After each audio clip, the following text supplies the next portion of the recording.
Welcome back to Switch to Linux. Well, today I want to talk briefly about a digital rights charter that just dropped. Somebody set this up on the Matrix server. In case you cannot find the Matrix server, last I heard not too long ago, they said that somebody still could not find it in the public directory, which is a little frustrating, but we'll look into eventually. You can head on over to the website, switchedtolinux.com, go to the footer.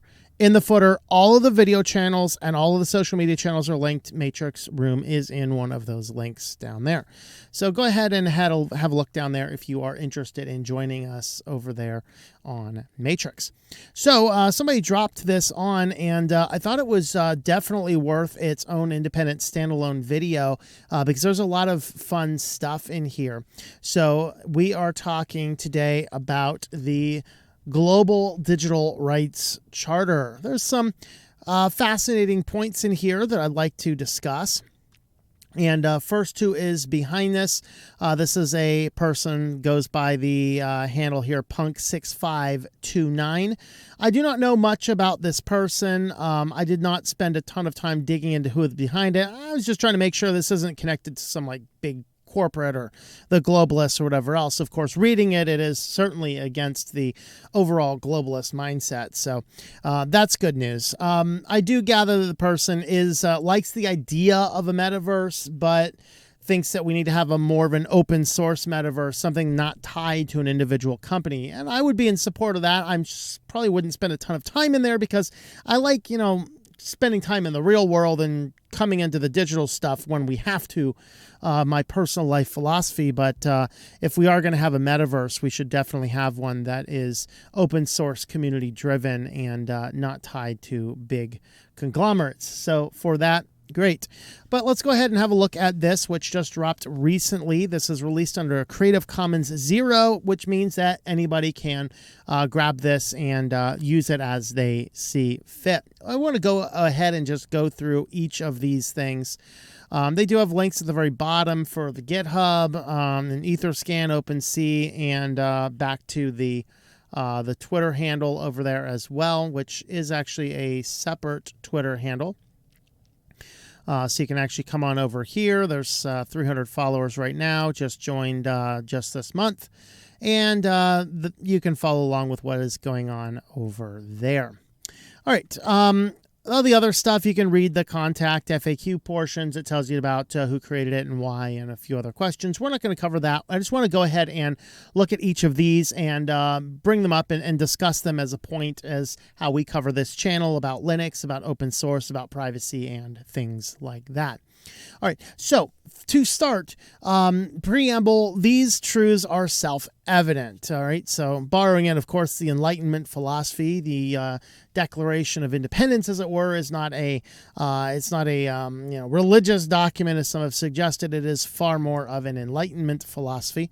But that beside, let's go ahead and get into it. The digital realm, consisting of computers, mobile phones, the internet, augmented and virtual reality, and metaverse and other related technologies, is a permanent and important part of human society. I think this is true. I think it's too important. I think it'd be better if we can figure out how to do some of these things offline, not rely on computers so much, so that when a power outage or a internet outage, more technically, or a computer encryption software takes down a hospital, we're not sitting here going me, me, me, me, me, me, me, me, and while people are dying over in the corner. And that has actually happened because hospitals are so locked down and the people are so incompetent. In some cases, it's not that the people are incompetent, but like my mother used to be a nurse, and when she had to pass meds down the hall, you could not get to the medicines at all without the computer equipment. There was no locked medicine chest where you pull it out and then you go through everybody's and you check everybody's documents and provide the pills that they have. You went through with a medical cart. It was all computerized and you had to do a certain thing, and then the computer would dispense the amount of medicine. That is the type of insanity that a cryptocurrency is going to knock out the hospital's whole ability to dispense medication. All right. We are too reliant on these technologies, but as long as they are here, we do need to have a real conversation. People are endowed with certain inalienable rights that apply in the digital realm, just as in the physical. I would agree with that. No extra commentary. People have the right to live their lives in the digital realm with the same freedom, dignity, and personal sovereignty as in the physical realm. And this is a principle that is oftentimes missing in our world, where we get online and we don't, we have to be more cautious. There's times we have to be more cautious in the digital world than in the real world. Now, I've been in places where you got to be a little bit more cautious in the physical world than the digital world, but that's kind of some of the things going on. Rights in the digital realm should not be abridged without due process of law. Any abridgment of digital rights must further compelling governmental interest and be narrowly tailored to achieve that interest. Very, very good principles. That basically saying that, just as we have due process of the law in the physical realm, we also need due process in the digital realm. And this is far from happening, where a lot of people, they simply cannot function in this world in the digital realm, because your mere statement of your opinion is enough to get you canceled in the digital world, and that is completely inappropriate. So let's get into the Charter of Digital Rights, the preambles being out. Number 1, everyone has the right to life, liberty, and pursuit of happiness in the digital realm. Of course, borrowed from the American documents, of course. You know the thing. All right. Everyone has the right to life, liberty, and pursuit of happiness in the digital realm. So everyone has the right to flip on their computer, to pursue what they want to do, to pursue that thing, as long as they're not impeding other people, breaking the law in other ways, hacking into other people's systems without permission, or otherwise things that are going to hurt other people. We don't want to do that. All right.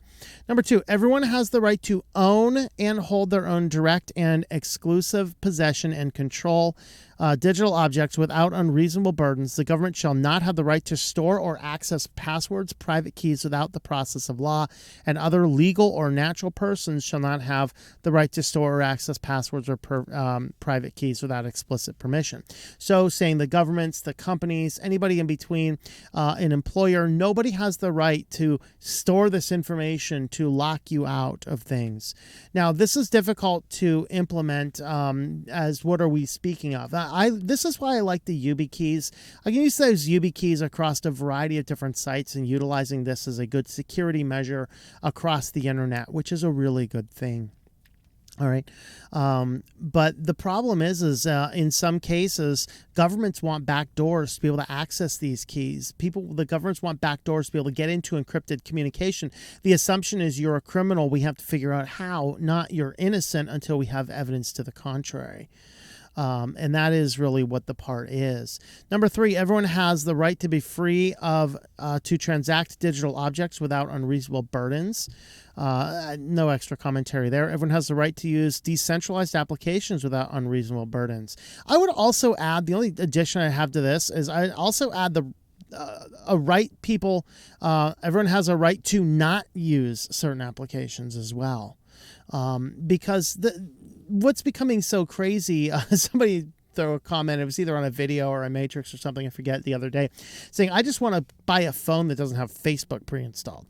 Well, my friend got his a new Moto phone. It had TikTok pre-installed. He's like, I don't want this crap. So he deletes it. And he said he's deleted TikTok like 5 times. It kept on reinstalling itself. Why do we have core data mining companies on our phones and devices when we do not want anything to do with those? How is it that TikTok and Facebook and Google and a lot of these other big companies can track us around the internet whether or not we have an account? And they can. So we need to have the right to not have some of these things as well. Number 5, everyone has the right to be secure against unreasonable searches and seizures of their digital objects, and no warrants shall be issued except upon probable cause supported by the oath or affirmation, and particularly describing a place to be searched, the persons or things seized, the rights extended, and digital objects and information a person provides to a third party, whether the intentional or unintentional. The government may not search or seize such digital objects or information without complying with the requirements of the foregone sentence.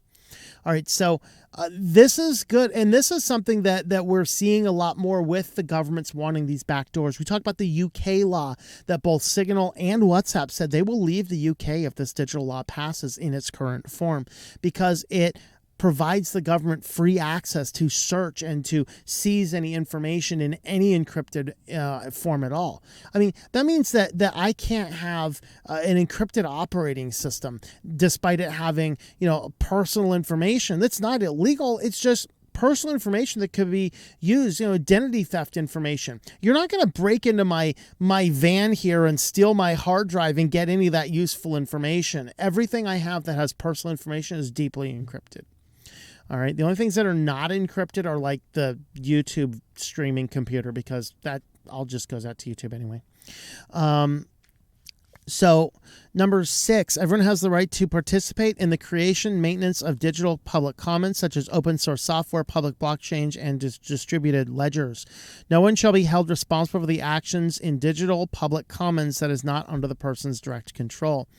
And so I think he's getting at here, everybody can come into the public space. Right now, we have to recognize that the online social media platforms, the online places, this is the public square. Everybody, unless you are actually breaking an actual law, everybody has the right to get in there. And the problem is we have right now massive silencing for people stating simple opinions that are not against any laws. And that is a problematic thing. And I would add an extra thing. Anybody who attempts to interfere with somebody's right to enter the public square, this should be considered a violation and a crime of some form. Nothing like major, nothing like felony, chop off his fingertips or something. No more typing for you, my friend. But certainly like a misdemeanor type, you're interfering with people's ability to engage in the public square. And we need to take this more seriously. So, I mean, how are they being different from a hacker? They're just using a social engineering hack, getting everybody riled up against them. I believe we are on 7. Everyone has the right to privacy in their digital life. The right to privacy also includes the right of everyone to use encryption that is free from backdoors and other intentional weaknesses or circumventions in the encryption that are accessible by the government or private companies or individuals. Interpretations of this right should be read broadly to favor an individual's right to privacy. Completely agree here. We need to be able to get on the internet without TikTok and Facebook and Google tracking us around the world, selecting the data. And I'm not talking about, for marketing purposes. Notice the predictive programming that is being done to us to suggest, as long as the data is not being collected for marketing purposes, it's okay. Why? So they say, we can collect the data to use it to improve our product. That nebulous improve our product, that's a bunch of BS. It doesn't really mean anything. But we have to be able the right to have our own private lives. We better have the right to encrypt our communications with each other. And the only way you're going to get into that is with the aforementioned warrant as listed a couple points above in point 5. Number 8, everyone has the right to exit from any digital service by claiming their personal digital data. Digital services that utilize data held on a public blockchain are presumed compliant with this clause. Digital services that hold data in private databases must make such data available for export in common formats in reasonable timeframes using reasonable methods. I think he actually has your exit from any digital service, which means if you are holding one of those private databases, you need to be required to delete that information. If I'm using Facebook, for example, and I used Facebook up until, I think, when did I close my account? 5 or 6 years ago. Up until then, okay, I use Facebook, but then I became, knowledgeable about what they were doing. And then, of course, you go through a couple years of, I'll keep this thing open for basic communication with people I know. But then it gets to the point where it's like, okay, this is a company I will no longer have any affiliation with. I want to exit the company. What confirmation do I have that all the information they had collected on me over the years I had it was actually deleted? They say they deleted it, but even people with connections in suggest, I don't know. There's really not much we can do about that. We can't really verify that. Was it, I think it was Brian Lunduke knew somebody at Facebook who said that, yes, confirmed the account was deleted on his end, but does that also mean deleted from backups? Guy said, we don't know. We don't have a way to determine that. So is there some backup archive from, 2012 that still has Facebook data with me on it? If there is, that should be completely gone. I should have the right to exit that service based upon my information about what they're doing and the convictions in my heart to leave it behind and say no. All right. 10. Everyone in the digital realm has the right to speak, assemble, practice their religion, conduct scientific or academic research, and petition the government. This is the one that has been seriously under assault in our current world.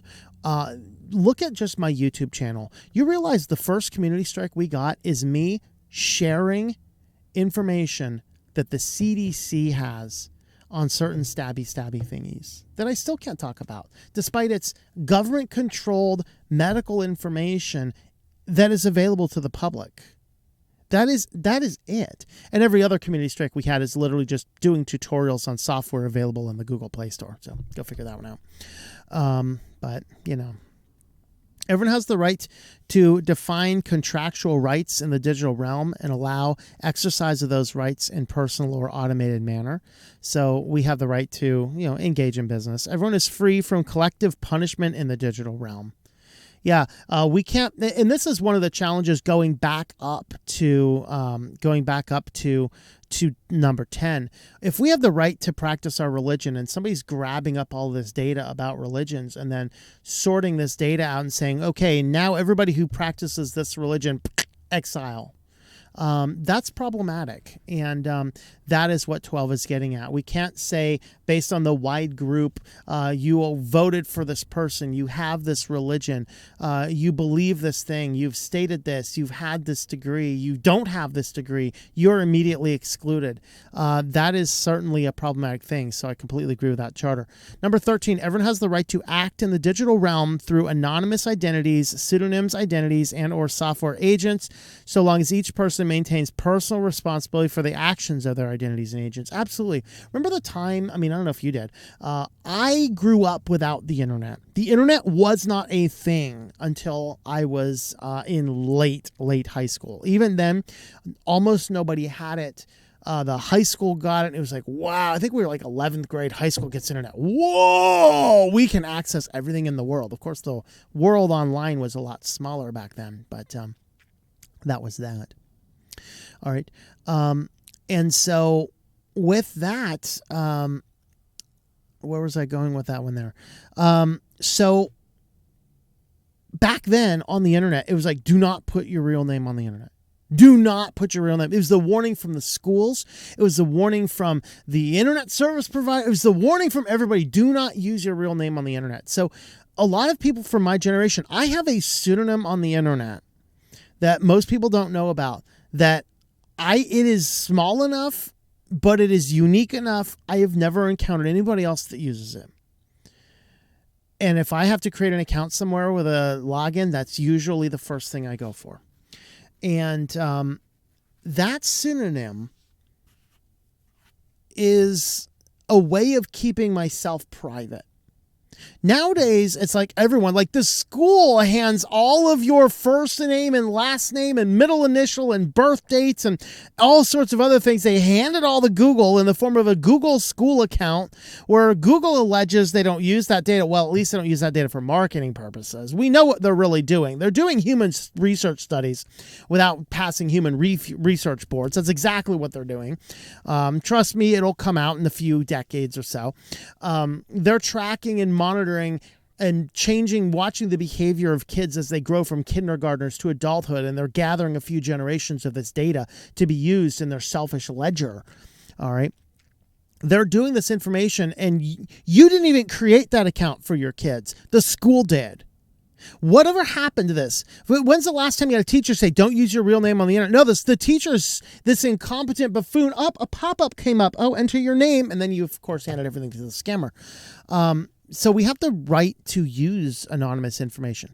Number 14, the rights enumerated above cannot be abridged except when narrowly tailored to further a legitimate and compelling government interest and after due process of the law. Any proceeding to the abridged rights and the enumerating above, the defendant shall have the right to legal representation and shall enjoy the presumption of innocence.